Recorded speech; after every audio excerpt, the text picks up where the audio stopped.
रचना प्रारंभ की।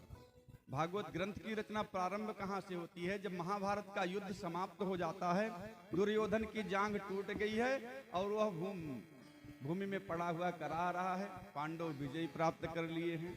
यहीं से भागवत ग्रंथ की रचना प्रारंभ होती है।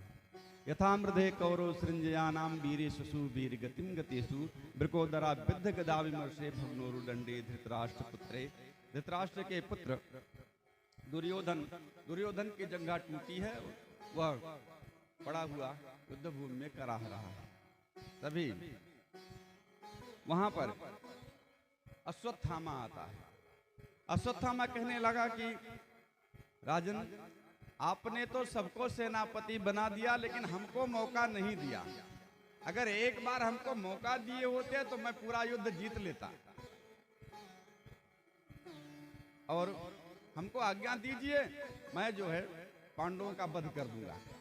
तो दुर्योधन तो दर्द के मारे करा ही रहा था, सोच ही रहा था कि बदला ले लें हम किसी न किसी प्रकार से। दुर्योधन ने कहा जाओ ठीक है। अब काकउलूकन न्याय से अश्वत्थामा ने क्या कि रात्रि के समय रात्रि के समय जाकर के पांडव के जो पुत्र थे, पांडव के पुत्र लेटे हुए थे, तो यह गया जाकर के उनका वध कर दिया, पांडव समझ करके। काकउलूकन न्याय कहते हैं कौवे और उल्लू का न्याय। दिन का समय था, कौवा को दिखाई नहीं पड़ता, वो उल्लू को दिखाई नहीं पड़ता, सारे कौवे उल्लू पर टूट पड़े। उल्लू जैसे तैसे सहा। फिर जब रात्रि का समय आया तो रात्रि के समय उल्लू को दिखाई देने लगा, कौवों को नहीं दिखाई पिया, तो उल्लू ने भी रात को चढ़ाई कर दिया। वैसे धर्म युद्ध कहता है कि दिन में ही युद्ध होना चाहिए, रात को युद्ध नहीं होना चाहिए। लेकिन काकउलूकन न्याय से अश्वत्थामा ने कहा कि हम दिन में अगर नहीं जीत सकते तो चलो रात को ही चढ़ाई कर देंगे। अश्वत्थामा सोचा कि ये पांचों पांडव हैं, पांचों पांडव नहीं थे, वो उनके बच्चे थे। पांचों बच्चों को समझ गया कि ये पांडव हैं, उनका वध कर दिया। इधर भगवान कृष्ण ने क्या किया था कि जब इनको विजय श्री प्राप्त हुई तो भगवान कृष्ण पांडवों से कहे, देखो जिस दिन विजय प्राप्त हो उस दिन अपने घर पे नहीं रहना चाहिए। इसलिए पांडवों को लेकर के भगवान अज्ञात चले गए, मतलब छुप गए थे। ऐसा भी होता, किसी दिन आप मुकदमा जीते, आप अपने घर में है, शत्रु को बड़ा क्रोध आया कि आज मैं हार गया हूं, वो आए आपका रात को बधाई कर दे। ये सब रहस्य की बातें हैं। कथा से हमको यही सीखने की शिक्षा प्राप्त होती है। कथा का मुख्य लक्ष्य है कि हमको शिक्षा प्राप्त हो। नहीं तो पांडव ही मारे जाते, तो पांचों बच्चे मारे गए। और पांचों बच्चों को मार करके इनका सिर लेकर के अश्वत्थामा आया दुर्योधन के पास। और जब दुर्योधन के पास आया, दुर्योधन से कहने लगा कि मैंने यह पांडवों का वध कर दिया। अब जब दुर्योधन देखा कि अरे ये तो पांचों पांडव नहीं, ये उनके ही पुत्र हैं, इनके पुत्र हैं, बड़ा दुखी हुआ। अभी तक तो प्रसन्नता थी कि पांडव मार दिए जाएंगे, मैं राजा बन जाऊंगा, लेकिन अब देखा कि अरे ये तो बच्चे हैं, इसने तो बच्चों का वध कर दिया। और यही बच्चे हमारे श्राद्ध इत्यादि क्रिया करते, इसलिए कि हमारे वंश में तो कोई रह नहीं गया, यही इन्हीं बच्चों से श्राद्ध इत्यादि क्रिया हमारी होती, और इन बच्चों का इसने वध कर दिया। अब हमारी श्राद्ध इत्यादि क्रिया कैसे होगी? बड़ा दुखी हुआ, और जो दुखी हुआ तो उसकी मृत्यु होगी। यहीं से भागवत ग्रंथ की रचना प्रारंभ होती है। भगवान व्यास जी भागवत ग्रंथ की रचना करते हैं। अब फिर आगे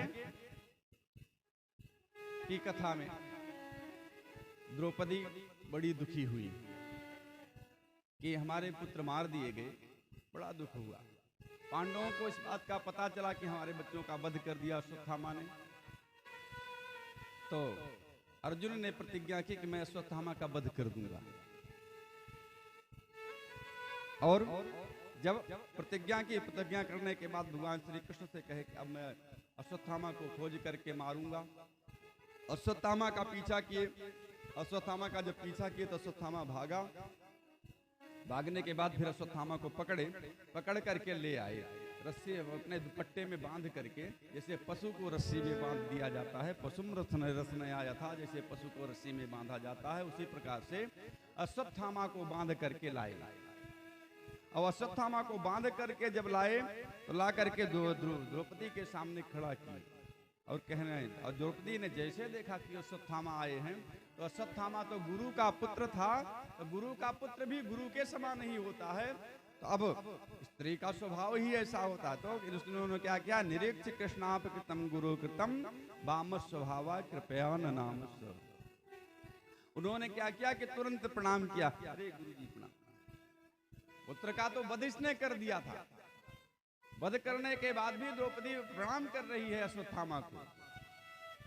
यह स्वभाव है उसका। द्रौपदी के खड़ दर्शन है, धर्म न्याय करुणा निष्कपटता समता और महानता, यह सारे स्वभाव को अपने प्रदर्शित हो रहा है द्रौपदी के। पुत्र का तो शोक है, और जिसने पुत्र का वध किया उसी को प्रणाम कर रही है। प्रणाम किया, प्रणाम करने के बाद कहने लगी कि मुख्यताम में सा ब्राह्मणाम नितरो गुरु। अरे इसको छोड़ दो, इसको छोड़ दो, ब्राह्मण तो गुरु होते हैं, तो गुरु का पुत्र है तो गुरु ही है, इसलिए इसको आप छोड़ दीजिए। जब इस प्रकार से द्रौपदी कहने लगी तो और कहने लगी द्रौपदी की, देखिए जैसे मैं रो रही हूं कि हमारे पुत्र मर गए, इसी प्रकार से माँ गौतमी भी रोएगी। माँ गौतमी तो ना रोवे, अरे एक माँ को दुख है, दूसरी माँ को तो दुख ना हो। एक माँ को मैं माँ हूं, मेरे बच्चे मर गए, मुझको दुख हो रहा है, तो माँ गौतमी जब सुनेगी कि अश्वत्थामा का वध हो गया है, तो माँ गौतमी भी बहुत रोएगी, इसलिए इसको छोड़ दो। जब इतनी बात द्रौपदी ने कहा, अर्जुन कहने लगे कि अरे मैंने तो प्रतिज्ञा की कि मैं इसका वध कर दूंगा। भगवान कृष्ण से पूछने लगे, प्रभु अब क्या करना चाहिए? इसलिए कि भगवान कृष्ण ही हैं कि जो हर जगह मार्गदर्शन करते हैं। प्रभु अब बताइए आप क्या करें? भगवान कृष्ण कहने लगे कि ब्रह्म बंधु न हंतव्यः आततायी वदार्हणः, कि यह ब्रह्म बंधु है इसलिए इसका वध नहीं करना चाहिए, और आतताई है इसलिए इसका वध कर देना चाहिए। इसका निर्णय के लिए तस्मात् शास्त्रम प्रमाणम ते कार्याकार्यो विवस्थितो, क्या करना चाहिए क्या नहीं करना चाहिए, इसके लिए शास्त्र की अनुमति लेना आवश्यक है। शास्त्र क्या कहता है किसी बारे में, उसका निर्णय लेना चाहिए। शास्त्र जो कहता है वही करना चाहिए। कहने लगे क्या, अच्छा प्रभु यह कैसे हो सकता है? आप कह रहे हैं ये ब्रह्म बंधु है। वैसे बंधु शब्द तो बहुत अच्छा है, लेकिन जब जाति के साथ लगता है तो ये अर्थ उल्टा देता है। बंधु शब्द का अर्थ भाई होता है, लेकिन जब जाति के साथ वही बंधु शब्द जुड़ता है तो इसका अर्थ उल्टा हो जाता है। कहे ब्रह्म बंधु है अर्थात यह दुष्ट ब्राह्मण है, यह दुष्ट ब्राह्मण है, लेकिन है तो ब्राह्मण इसलिए इसका वध नहीं करना चाहिए। लेकिन यह आतताई है इसलिए इसका वध कर देना चाहिए। कहे आतताई कौन होते हैं? कहे अग्निदो गर्दवश्चैव शास्त्र पाणी धरापह क्षेत्रदारापहरता था हरता चा खडेते आतताई न। यही 6 लोग आतताई कहे गए। कहे कौन कौन? कहे अग्निदो, जो आग लगा दे। अरे किसी की फसल तैयार हो, आग लगा दे जल जाए, या किसी के घर में आग लगा दे, जो व्यक्ति ऐसा करता है वो आतताई है। गर्दवश्चैव, और जो विष दे दे, किसी को विष दे के मार दे। शस्त्र पाणी, हमेशा हाथ में अस्त्र शस्त्र लिए रहे। धरापह, किसी की भूमि छीन ले। क्षेत्रदार अपहरता था, और किसी की पत्नी का अपहरण कर ले और किसी का धन लूट ले। ये 6 कर्म जो करते हैं वह आतताई कहे गए हैं। इसलिए यह आतताई है। इसने सोते हुए बच्चों को मारा, सोते हुए बच्चों को मारा है। अगर जग रहे होते तो युद्ध धर्मपूर्वक युद्ध करके लड़ता।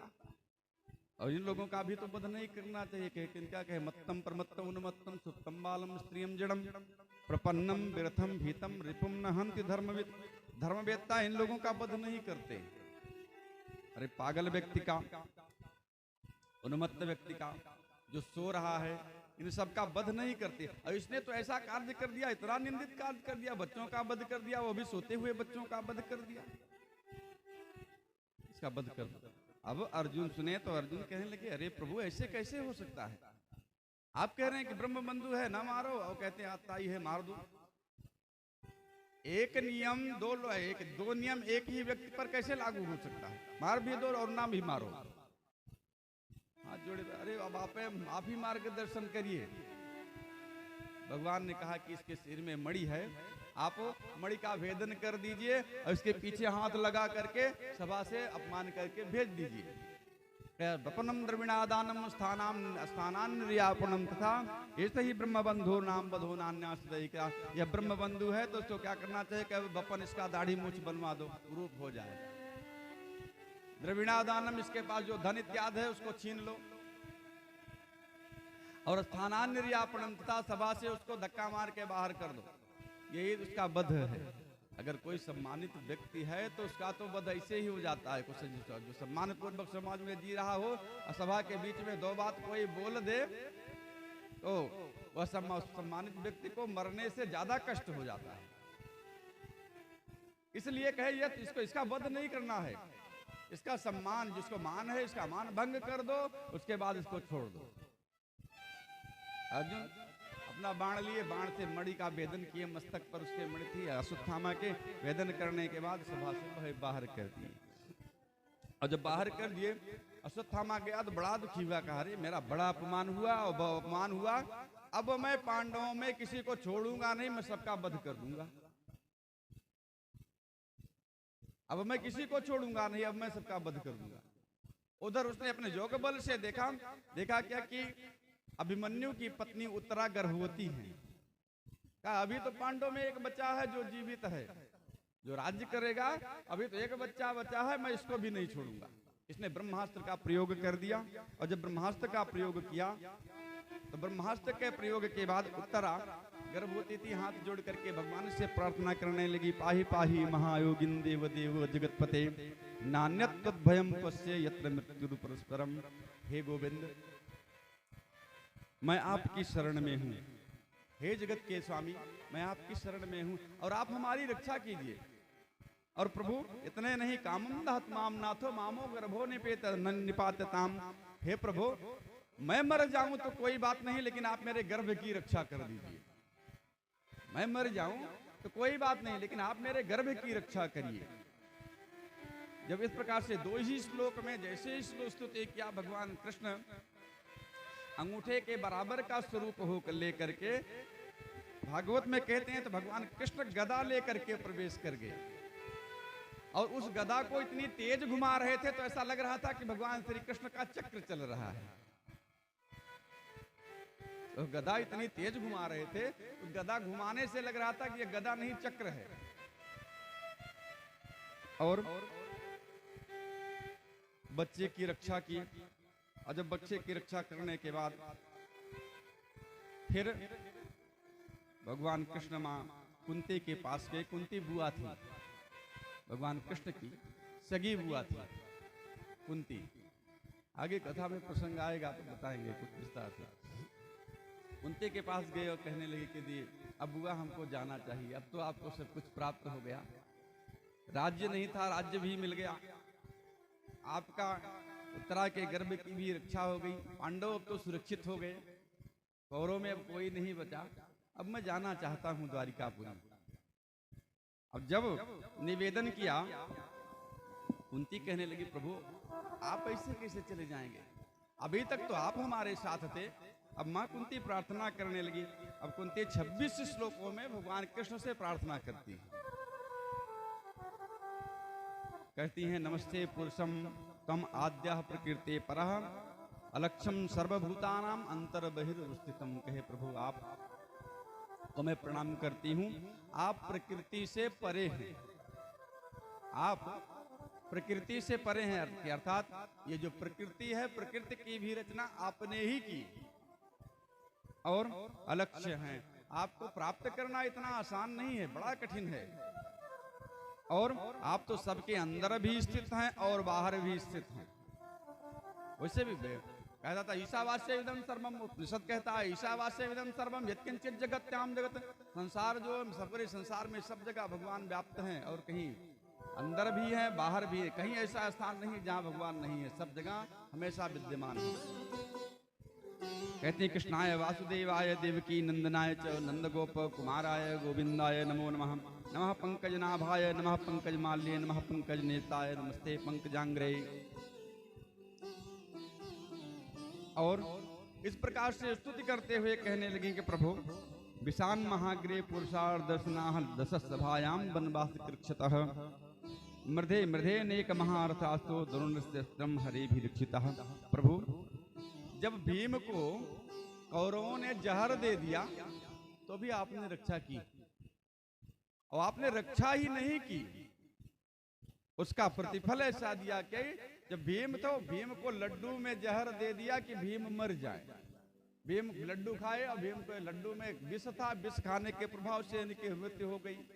और मृत्यु होने के बाद इनको नदी में फेंक दिया, और जब नदी में फेंक दिया गंगा में, और ये बहते बहते नागलोक चले गए। और जब नागलोक चले गए तो इनको नागों ने देखा, तो नागों ने इनको खूब काटा, और नागों के काटने के प्रभाव से भीम जीवित हो गए। भीम फिर से जीवित हो गए, इसलिए कि विष का जो है, विष की दवा विष ही होती है, विष का इलाज विष के द्वारा किया जाता है। इसीलिए डॉक्टर लोग पहले कुछ देते हैं तो चेक कर लेते हैं, परीक्षण कर लेते हैं कि हाँ इसको सांप ने काटा है या कि सही सही विष दिया है कि नहीं दिया। इसलिए जो दे रहे हैं वो भी विष ही है। अगर सांप के विष से नहीं मरा तो जो इंजेक्शन लगेगा उस विष से मर जाएगा। इसलिए पहले परीक्षण करते हैं। कहे कि जब नागों ने काटा तो ये जीवित हो गए, और जीवित हो गए तो नागों ने इनको ले गए, ले जा करके अपने राजा के जो थे नागों के, उनके पास ले गए। अब नागों के राजा ने पूछा कि आप कौन हो?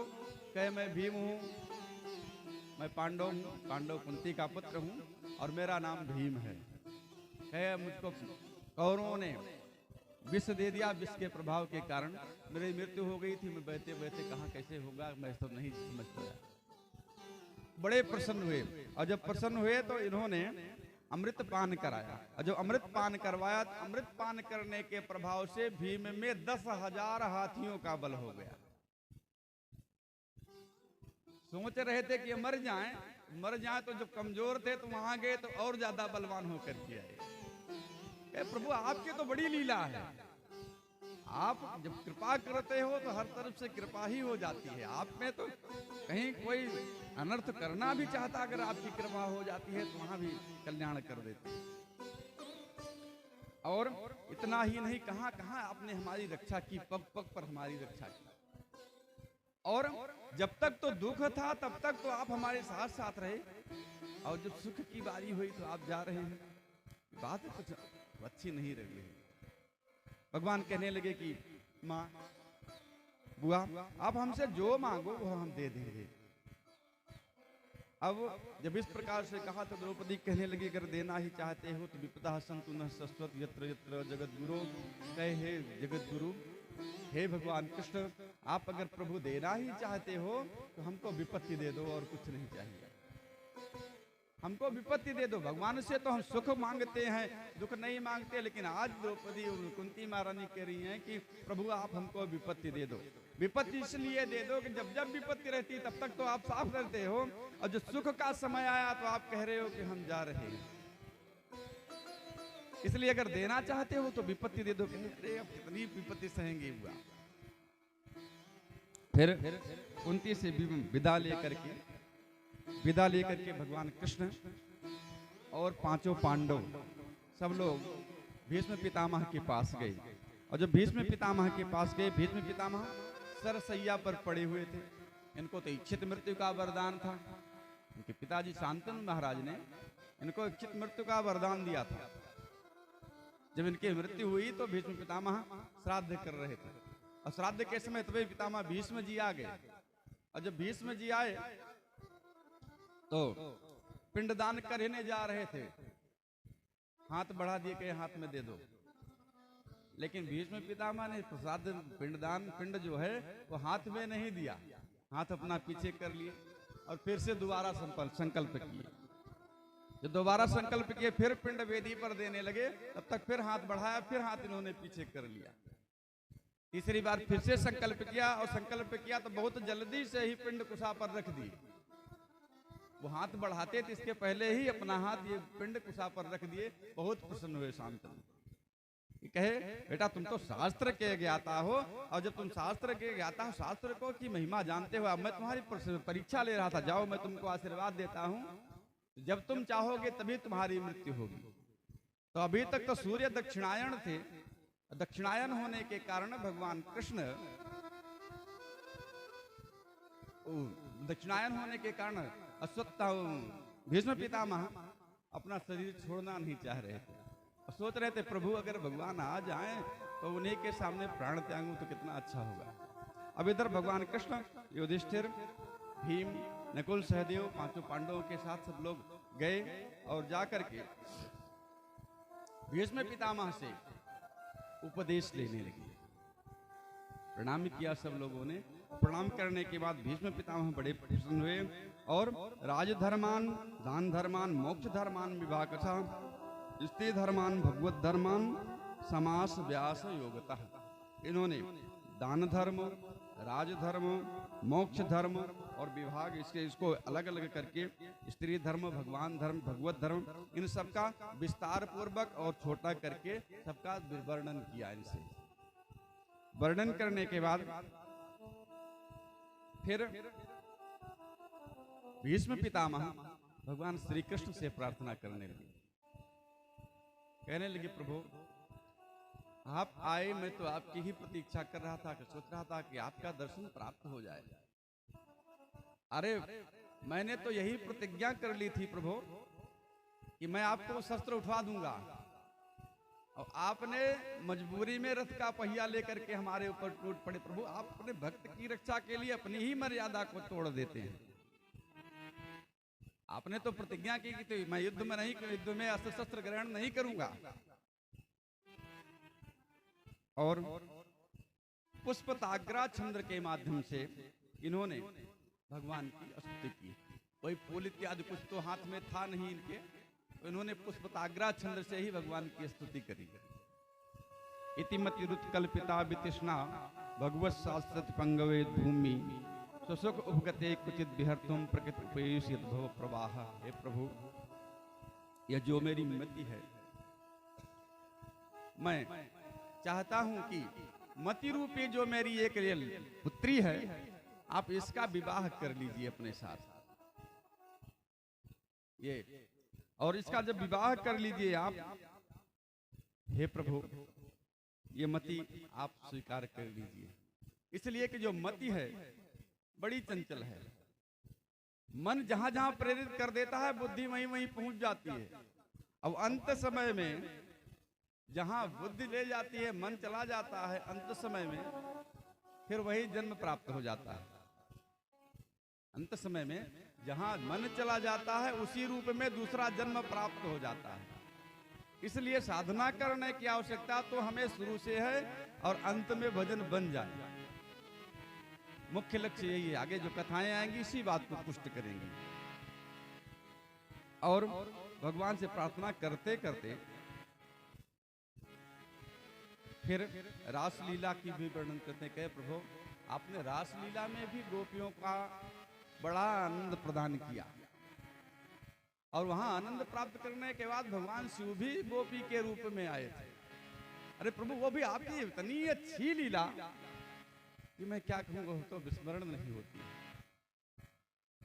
इस प्रकार से प्रार्थना करने के बाद कहने लगे कि प्रभु अगर यह हमारा शरीर छूटे। अब भीष्म पितामह जी ने स्तुति किया भगवान कृष्ण से। भगवान कृष्ण के मोहक स्वरूप को देखते देखते ही अपना शरीर त्याग दिया और भगवान के स्वरूप में ही विलीन हो गए। फिर पांडवों ने इनके ऊर्ध्वदेहिक इत्यादि क्रिया की। भगवान कृष्ण द्वारिकापुरी आए। अब द्वारिकापुरी आए कि तो द्वारिकापुरी में पहुंचने के बाद राजा राजोचित इनका सम्मान किया गया। और इधर विदुर जी तीर्थ यात्रा पर गए हुए थे। अब इधर विदुर जी तीर्थ यात्रा पर गए हुए तो तीर्थ यात्रा से लौट रहे थे, इसलिए कि महाभारत के युद्ध में विदुर जी कहीं नहीं रहे। महाभारत के पूरे युद्ध में विदुर किसी की तरफ से युद्ध नहीं किए, कहे कि मैं जा रहा हूं तीर्थ यात्रा के लिए, मुझको कुछ नहीं चाहिए, मैं युद्ध नहीं करूंगा। विदुर तो युद्ध के पक्ष में ही नहीं थे कि युद्ध हो। महात्मा विदुर जब युद्ध समाप्त हुआ तो आ रहे हैं। फिर विदुर जी आए अब विदुर जी आकर के पांडवों के यहाँ, पांडवों ने देखा कि चाचा विदुर जी आए हैं, बड़े प्रसन्न हुए। और जब प्रसन्न हुए इनका सम्मान किया, और सम्मान करने के बाद भवन में रहने लगे। एक दिन रात्रि के समय विदुर जी धृतराष्ट्र के पास गए। धृतराष्ट्र और गांधारी के पास गए, और धृतराष्ट्र गांधारी के पास जाकर के धृतराष्ट्र से पूछने लगे कि भैया आपको कोई कष्ट तो नहीं है यहाँ? क्या नहीं, पांडव तो मेरे पुत्रों से अधिक मेरी सेवा करते हैं। पांडव जो है वो मेरे पुत्रों से अधिक मेरी सेवा करते हैं, और मुझे किसी भी प्रकार की चिंता नहीं। वो सुबह उठते हैं तो आकर के हमको प्रणाम करते हैं, उसके बाद ही दूसरा कोई कार्य करते हैं। और इतना ही नहीं, अगर भोजन रसोई में बन जाता है तो पहले मुझको भोजन करवाते हैं, तो फिर स्वयं वो लोग भोजन करते हैं। बड़ा सम्मान है। कोई कार्य भी करना होता तो मुझसे सलाह लेकर के ही करते हैं। अब सारी बड़ी प्रशंसा की धृतराष्ट्र ने पांडवों की। जब पांडवों ने धृतराष्ट्र की प्रशंसा की, धृतराष्ट्र ने पांडवों की प्रशंसा की, विदुर जी सुन रहे थे। सुनते सुनते कहने लगे थे विदुर जी कहने लगे कि आपको शर्म आती है कि नहीं? आपको शर्म आती है कि नहीं आती है? अरे जैसे दरवाजे पर कुत्ता होता है, तुम्हारी हाल वही है जैसे कुत्ता है। कुत्ते की भांति तुम यहाँ पड़े हो। तुमने पांडवों के, वो तो कह रहे थे कि हमको 5 गांव दे दो, 5 गांव नहीं दे सके उनको, और उन्हीं के टुकड़े पर तुम पल रहे हो। तुमको शर्म नहीं आ रही है? जब इतनी सारी बात कहा और बहुत फटकारा, कहा इनके टुकड़े पर पड़ रहे हो, तुमको शर्म आनी चाहिए। धृतराष्ट्र गांधारी कहने लगे कि हम क्या करें? कहें अब बहुत अच्छा समय है, तुरंत यहां से निकल चलो। विदुर जी रात्रि के समय ही धृतराष्ट्र और गांधारी को लेकर के चले गए। अब किसी को पता नहीं कि रात्रि के समय ये लोग चले जाएंगे। और जब रात्रि के समय चले गए और सुबह हुई तो युधिष्ठिर उठे तो कहे जा चले पितामह से प्रणाम करें। और जो गए वहां प्रणाम करने के लिए तो न गांधारी हैं और न धृतराष्ट्र हैं, और विदुर जी भी नहीं है। बड़े दुखी हुए, कहे कि लगता है मैंने कोई अपमान कर दिया इनका।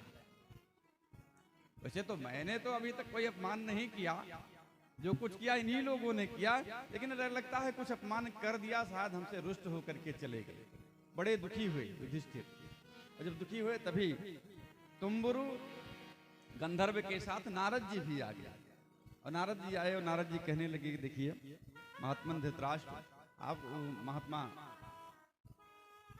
दुर्योधन, आपको दुख नहीं करना चाहिए। और हे युधिष्ठिर, आपके जो चाचा जी हैं, ये चाचा जी और गांधारी विदुर जी के साथ गए हैं। आज से 5वें दिन इनका शरीर छूट जाएगा। आज जो महल छोड़ करके गए हैं विदुर जी के साथ गांधारी और धृतराष्ट्र, आज के 5वें दिन इनका शरीर छूट जाएगा। इसलिए आपको चिंता नहीं करना चाहिए। तो संसार कोल्हू के बैल की भांति है, इसलिए हे युधिष्ठिर चिंता नहीं करनी चाहिए। नारद जी ने समझाया तो उनको बड़ी प्रसन्नता हुई। प्रसन्नता होने के बाद फिर पांडवों ने अर्जुन को भेजा भगवान कृष्ण के पास कि जाओ जाकर के द्वारिकापुरी का हाल समाचार ले आओ, बहुत दिन हो गया। अब बहुत दिन से कोई समाचार नहीं मिला, इसलिए जाओ लेके आओ समाचार। अब अर्जुन जब वहां गए द्वारिकापुरी गए तो वहां क्या हुआ कि भगवान श्री कृष्ण प्रभात क्षेत्र को चले गए थे। और जब प्रभात क्षेत्र को भगवान श्री कृष्ण चले गए थे, भगवान कृष्ण का पूरा परिवार ही कोई नहीं बचा। और जब कोई नहीं वहां बचा तो अब ये लौटने लगे तो रास्ते में भीलों ने इनको लूट लिया। वही अर्जुन थे, वही धनुष बाण था, जिससे महाभारत का युद्ध जीत लिए। लेकिन जब आज भगवान नहीं थे तो भीलों ने इनको लूट लिया। अब ऐसे करते वहां से जाते आते इनको 7 महीने का समय बीत गया। अब महाराज युधिष्ठिर बड़े चिंता में है, कह रहे अर्जुन गए द्वारिकापुरी और 7 महीना बीत गया, अभी तक लौटे नहीं, पता नहीं वहां का समाचार कैसा है। भीमसेन एक काम करो, तुम जाओ पता लगाओ कि द्वारिकापुरी में क्या हो रहा है, बात क्या है।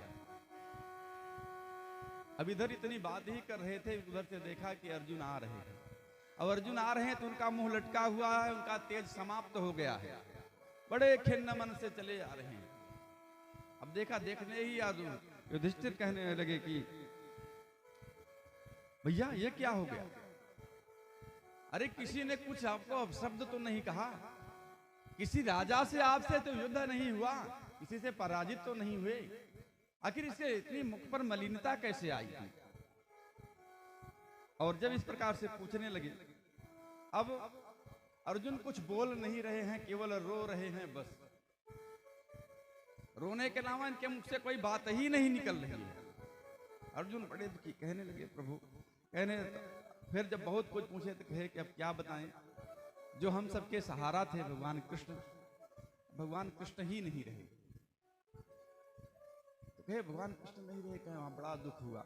और फिर इधर परीक्षित का जन्म हुआ, तरह के पुत्र हुआ, और जब पुत्र हुआ ब्राह्मणों को बुला करके इनका नामकरण संस्कार करवाए।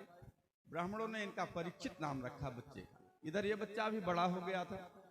पांडवों ने सोचा कि अब यह बच्चा राज्य के योग्य भी हो गया है और हमारे जो इष्ट देवता हैं वही नहीं रहे तो हम लोग यहाँ रह करके क्या करेंगे, इसलिए अब हमको स्वर्गलोक चले जाना चाहिए। तो पांडव जो थे वो स्वर्गारोहण के लिए तैयार हुए, और स्वर्गारोहण के लिए जब तैयार हुए फिर अर्जुन, भीम, नकुल, सहदेव, युधिष्ठिर और द्रौपदी, ये सभी लोग कहे कि अब हम राज्य अपना छोड़ करके पौत्र जो हैं परीक्षित को दे करके अब हम लोग हिमालय जाएंगे, वहीं तपस्या करेंगे, भगवान को प्राप्त करेंगे। इसलिए कि हमारे यहाँ बद्रिकाश्रम जाने की जो व्यवस्था थी वो बुढ़ापे में थी, इसलिए बद्रिकाश्रम जो भूमि है वो तपोभूमि है, वहां पर जा करके फिर नहीं लौटना चाहिए। वहां जाए फिर वहीं रम जाए, तपस्या करे, वो तपोभूमि है।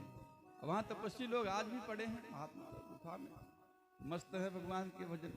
अब हम लोग भी चलेंगे, सब जितने लोग से सब उत्तर दिशा की तरफ ही गए, जितने हम लोगों के पूर्वज हुए सब उत्तर दिशा में ही तपस्या करने के लिए गए। अब हम लोग भी उत्तर दिशा में ही चलेंगे, हिमालय की तरफ गए। जब ये लोग गए स्वर्गारोहण के लिए तो बद्रिकाश्रम में वहां पहुंचे तो आगे आगे जाने लगे, सब लोग जा रहे थे। इतने में हुआ क्या कि द्रौपदी गिर पड़ी, और जब द्रौपदी गिरी तो युधिष्ठिर से पूछने लगे अर्जुन, अरे भैया द्रौपदी क्यों गिरी? तो तुरंत कहने लगे युधिष्ठिर, देखो ये द्रौपदी जो थी, हम तो 5 भाई थे लेकिन यह तुमको सबसे ज्यादा प्रेम करती थी, इसलिए पंक्ति भेद के कारण ये गिर रही है। अच्छा, फिर आगे बढ़े फिर सहदेव गिरे, सहदेव सबसे छोटे थे, ये गिरे तो फिर पूछा भैया सहदेव क्यों गिरे? अरे कहे इनके तो गाय के विशेषज्ञ थे, गाय में कितना गुण दोष होता है इसको खूब अच्छी तरह से जानते थे, और इस बात का इनको घमंड भी था कि गाय के बारे में मुझसे ज्यादा कोई नहीं जानता। अच्छा, फिर आगे बढ़े तो सहदेव नकुल गिरे, और जब नकुल गिरे तो फिर पूछा कि भैया नकुल क्यों गिरे? कहे नकुल को घोड़ों के बारे में बहुत जानकारी थी, ये घोड़ा कैसा है, दौड़ेगा नहीं दौड़ेगा, अच्छा है खराब है, घोड़े में क्या लक्षण होते हैं, क्या दोष होते हैं, सब पता है था इनको। और इनको बड़ा घमंड था इस बात का कि घोड़े के बारे में मुझसे ज्यादा कोई नहीं जानता, इसलिए ये गिरे। अच्छा, फिर आगे बढ़े तो भीम गिरे। जब भीम गिरे तो फिर पूछा भैया भीम क्यों गिरे? अरे भीम को अपनी गदा पर बड़ा घमंड था कि मेरे समान कोई गदाधारी है नहीं। अरे बल भी तो था 10,000 हाथी का, पहले अपने यहाँ बल की गणना हाथी से होती थी, अभी हॉर्स पावर हो गया, घोड़े से गणना होने लगी। अब फिर आगे बढ़े तो अर्जुन गिरे। अरे भैया मैं क्यों गिर रहा हूं?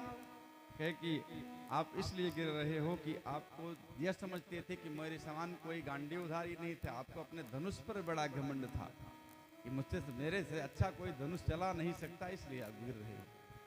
अच्छा, फिर आगे बढ़े और आगे बढ़े कृष्ण शरीर स्वर्ग को चले गए युधिष्ठिर जी। बोलिए वृंदावन बिहारी लाल की। अब परीक्षित राज्य करने लगे, और जब परीक्षित राज्य करने लगे इन्होंने इरावती की पुत्री से विवाह किया, इरावती से विवाह किया और इरावती से विवाह करके 3 अश्वमेध यज्ञ किए परीक्षित ने। परीक्षित के राज्य में प्रजा बड़ी सुखी थी। अपने पितामह इत्यादि की तरह ये भी राज्य करते थे, धर्म की स्थापना के लिए ही कार्य करते थे। और राजा का तो यही कार्य भी है, अगर राजा को धर्म पूर्वक ही कार्य करना चाहिए। अगर प्रजा से कर ले रहा है तो प्रजा में कोई आपत्ति विपत्ति आ रही है तो प्रजा की सहायता करनी चाहिए राजा को।